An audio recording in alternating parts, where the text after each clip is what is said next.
जो नर्मदा लोगों को जीवन देती है, उसी नर्मदा के जीवन को लोगों ने अपने स्वार्थ के लिए खतरे में डाल दिया है। आलम यह है कि नर्मदा में बढ़ते प्रदूषण ने उसके सामने भी अस्तित्व का संकट ला खड़ा किया है।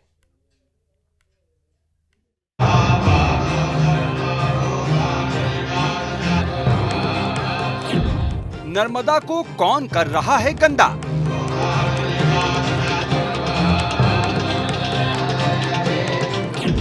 प्रदूषण से प्रदेश हो रहा शर्मिंदा।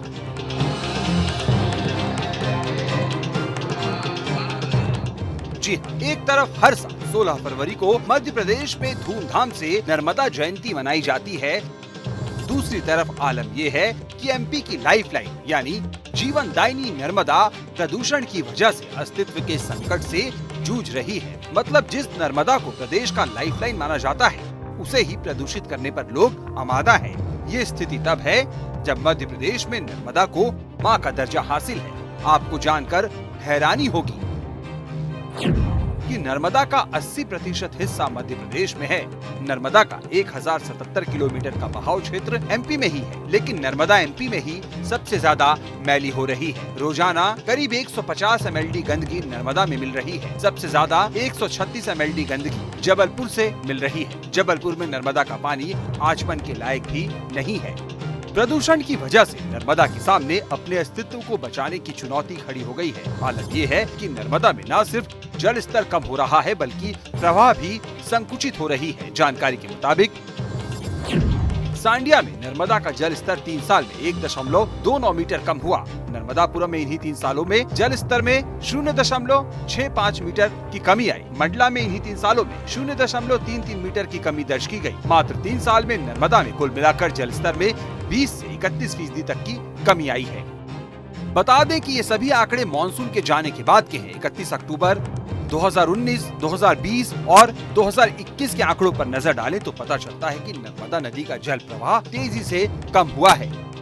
पूरे कंसोलिडेट करें सारे मैटर को, तो नर्मदा पर इस समय 3 प्रमुख जो है वो विपत्तियां हैं, शासन को एड्रेस करना चाहिए। पहली विपत्ति है सैंड माइनिंग की। सैंड माइनिंग जो है अनकंट्रोल और अनसाइंटिफिक सैंड माइनिंग हो रही है, और उसके कारण पूरा ज़मीन जो है नर्मदा के आसपास के जो भूजल है वो पूरा प्रभावित हो गया है। रेत होने का ये महत्व होता है कि वो सूखे के समय जो है वो पानी को जज्ब करके रखता है, और बाढ़ के समय पानी को रोकता है, तो वो बाढ़ को नियंत्रित करने का काम करता है। इतना वैज्ञानिक महत्ता होते हुए भी सरकार की तरफ से, सरकार के नुमाइंदों की तरफ से या नेताओं के इस दिशा में गंभीर नहीं है। यदि सरकार को चाहिए कि इस दिशा में कुछ ठोस काम करें, तो उसका एक तरीका है कि वो 2 साल के लिए, नर्मदा के प्रति सच्ची श्रद्धा हो तो 2 साल के लिए सैंड माइनिंग बंद कर दे। अब सवाल है कि आखिर ऐसी स्थिति क्यों है? क्यों नर्मदा में गंदगी बहाई जा रही है? तो बताया जा रहा है कि नाले नदियों को नर्मदा में मिलाया जा रहा है, प्रदूषित पानी नर्मदा में जा रहा है। सीवर ट्रीटमेंट प्लांट बनाने को कहा गया था, लेकिन कुछ ही जगहों पर सीवर ट्रीटमेंट प्लांट बन पाए। दूसरी बात है कि 2015 में एप्को एक वैज्ञानिक संस्था है मध्य प्रदेश शासन की, इन्वायरमेंट प्रोटेक्शन कोऑर्डिनेशन ऑर्गेनाइजेशन, उसने 2015 में बताया था कि नर्मदा का पानी ओवरऑल बी कैटेगरी का है। बी कैटेगरी का पानी जो है उसको कहते हैं जो पानी आउटडोर बाथिंग के लिए काम आता है, नहाने धोने के काम का है। 2015 से आज जो है बहुत 7 साल निकल गए, तब से नर्मदा का पानी लगातार डिटीरिएट हो रहा है। ऐसा कोई कारण नहीं नज़र आता जिससे नर्मदा के पानी में सुधार हुआ हो। क्या क्या कारण हो सकते हैं? एक कारण तो अभी Madhya Pradesh pollution control board की रिपोर्ट आई है जो एनजीटी में प्रस्तुत हुई है। उन्होंने कहा है कि नर्मदा में प्रतिदिन, वो कह रहे हैं 16 से अधिक जिलों का 123 mld metric litre per day जो है वो कचरा सीवेज मिल रहा है। सरकार नर्मदा को साफ रखने की लगातार कोशिश कर रही है, लेकिन नोडल एजेंसी और स्थानीय प्रशासन की कोताही से गंदगी गिराने वालों का मन बढ़ता जा रहा है। जब तक लोकल लेवल पर सख्ती नहीं होगी, तब तक नर्मदा को साफ रखना मुश्किल है।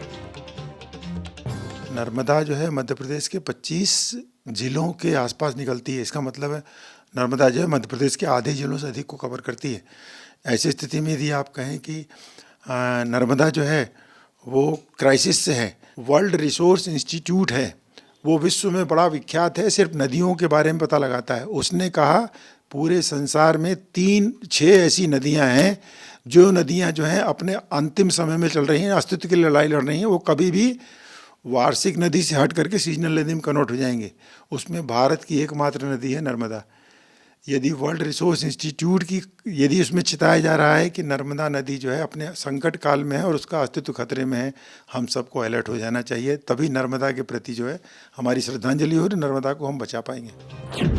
हैरानी की बात तो ये है कि मध्य प्रदेश के 16 जिले नर्मदा पर निर्भर हैं। 65 लाख लोगों की प्यास नर्मदा से बुझती है। मध्य प्रदेश की 11 लाख करोड़ की GSDP है। मध्य प्रदेश की GDP में करीब 2.25 लाख करोड़ का योगदान नर्मदा का है।